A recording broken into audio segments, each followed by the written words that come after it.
Binulabog ang lahat sa larawang ibinahagi ng kampo ng Unified Super Bantamweight Champion na si Naoya Inoue. Marami ang nagulat, nabigla at hindi napigilan na napatanong na anyari kay Inoue-san. Naku injured na naman. Totoo nga bang mainindang karamdaman sa katawan si Inoue o sasabihin na lang natin na nagka-injury? Anyari, may plano nga ba ang Team Inoue na ipuspone naman ang laban? Ang buong katotohanan sa dahilan ng pamimilipit ni Inoue, bibigyan natin yan ng kasagutan, kaya tiyan ka lang.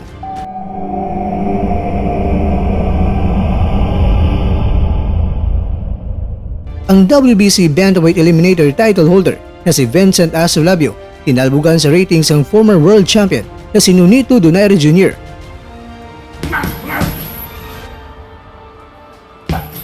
Good news naman kay Mel Fajardo dahil namamayagpag naman siya sa world rankings sa The Ring Ratings. Ito po ang mga nilalaman ng ating kwentuhan. Kaya tara, kwentuhan na!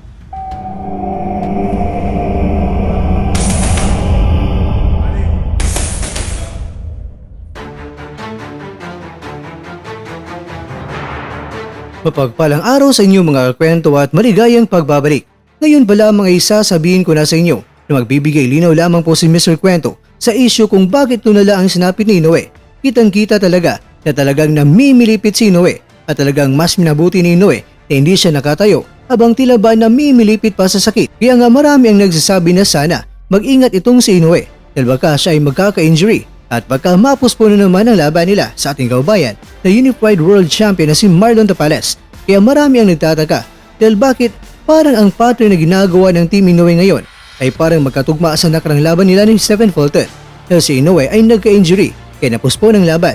Kaya mas napahaba pa ang nakatagdang salpukan ng dalawa at may napatanong kung ano ang ginagawa ng Team Inoue dahil baka nagdahilan lang o di kaya baka may mekos-mekos yan minsan. At ganoon din ang nangyari ngayon sa kapatid ni Naoya na itong si Takuma na didepensa na sana siya sa unang pagkakataon sa kanyang hinawakang WBA Bantamweight World Title Belt kontra yan sa ating kaubayan na si Jerwin Angas. Kaya naman mga kakwento, maganda manghingin ang medical record na talagang may injury nga. Pero syempre, medyo mahirap imekos-mekos yan minsan dahil alam naman natin mga kwento na malaki ang kikitain ng ating kaubayan dyan at malaking oportunidad na yan dahil world title fight na yan kaya magbigay man ng medical record ang kampo ni Takuma o hindi, ang malaga tuloy pa rin ang laban ng ating kaubayan para sa isang world title fight. Kaya tiyaga-tiyaga lang yan minsan. Well anyway, balik tayo mga kwento kay Naoya Inoue. Bakit nga ba ganito na lang ang sinapit ni Inoue? Ito po ang paliwanag dyan. At mismong sinabi ni Inoue ang ating pagbabatayan dito. Ayon kay Inoue, sa buong karera niya, ito ang pinakaunang nangyari sa kanyang training camp na sa isang linggo. Sinabay niya ang intensive physical training at sparring. At ang sparring pa niya mga kwento ay 3 times a week. Kaya sa nakarang linggo mga kwento, sumalang siya sa isang sparring na talagang sobrang pagod na siya mula sa intensive training pero nakipagpupukan pa din siya sa kanyang mga sparring partners. Mga kwento, baka gusto niyong malaman kung ano nga ba ang intensive training sa ginawa ni Inoue. Well, ito po ang ginawa niya. 15 seconds consecutive punching bags. Sundan pa ito ng 20 seconds push-up. 4 na sunod-sunod na shadow punches habang tumatalon. 10 seconds sa pagtulak sa balance ball ng buong lakas niya. 15 seconds sa malakas sa pagsuntok sa punching sandbags. 1 set, 60 seconds at may total 5 sets ito. Kaya nga ayon kay Inoue mga kwento, sa sparring niya ay may mga gusto niyang gagawin pero hindi na niya nagagawa dahil bunga na sa kanyang pagkapagod. Kaya naman sa susunod na linggo, ayon kay Inoue mga kwento ay binunyag niya na talagang paghahanda niya kung ano nga ba ang estilo ni Tapales sa pakikipaglaban at bibigyan ng pangontra para matalo itong si Tapales. Ibinunyag ni Inoue na sa susunod na mga linggo, masalaw pa niyang pahirapan ang kanyang sarili para talunin ang ating kaubayan na si Tapales.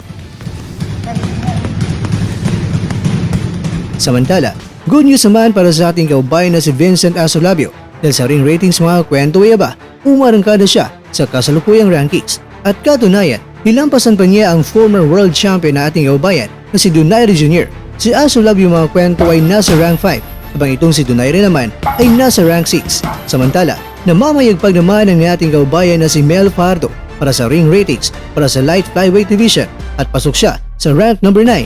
Kaya naman congrats sa ating mga kababayan.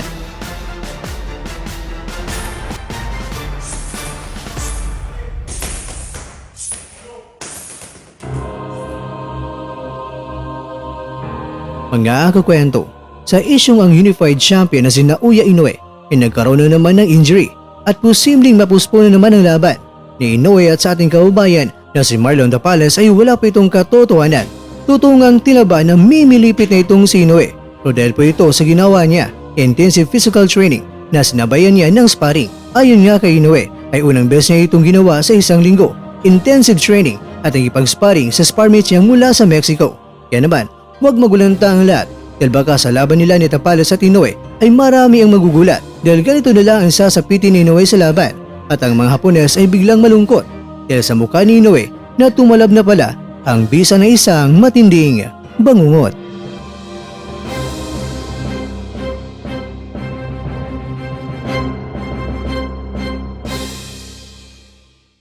I don't ever slow up, no I don't take shit. I got no love for the fakeness. If you wanna play tough and wanna hate this, I'll always show up. I don't ever slow up, no I don't take shit. I got no love for the fakeness. If you wanna play tough and wanna hate this, I'll always show up and make a statement. I don't ever slow up, no I don't take shit. I got no love for the fakeness. If you wanna play tough and wanna hate this, I'll always show up and make a statement. Everything I do so instinctive and so passionate. Every word I move so descriptive like an adjective. I got a vendetta against people who patented being negative when you should be getting after it. I got facts over tracks, this and that, spitting slow, speaking fast. I could roast, I could gas, think I'm okay at last, but I don't know if that can erase all the past and the pettiness. A reflection of the emptiness, hilarious. You think you're worth my time, you're delirious, mysterious, because you hide behind a fake exterior, inferior. You know I'll always be a bit superior. Get off of me, this ain't no humble brag. I want you to hear words, you can say them back. I want you to feel free from the chains that left.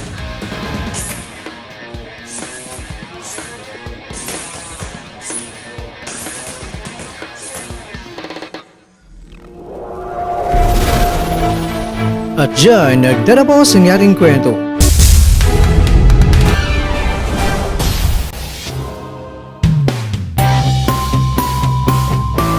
Maraming salamat mga kakwento sa inyong panunood. Pero baka naman mga kwento ay nagustuhan niyo po ang kwento natin ngayon. Baka pwede niyo po akong mabigyan dyan ng like, subscribe or click na rin sa bell button. Pero bago tayo matatapos sa mga kwento ay syempre, shoutout po muna tayo dyan sa ating mga kakwento. Ikakwentong Jigger Andy Love, ikakwentong William Martinez, ikakwentong Jubes Official Vlog, at ikakwentong nanonood ngayong shoutout to you dyan. Bueno, hanggang dito na po muna ang ating kwentuhan. At abangan nyo lang po ang ating susunod na video. At dito lang po yan sa isang channel na kung saan maaaring ito'y mga kwentong di pa na kwento sa inyo.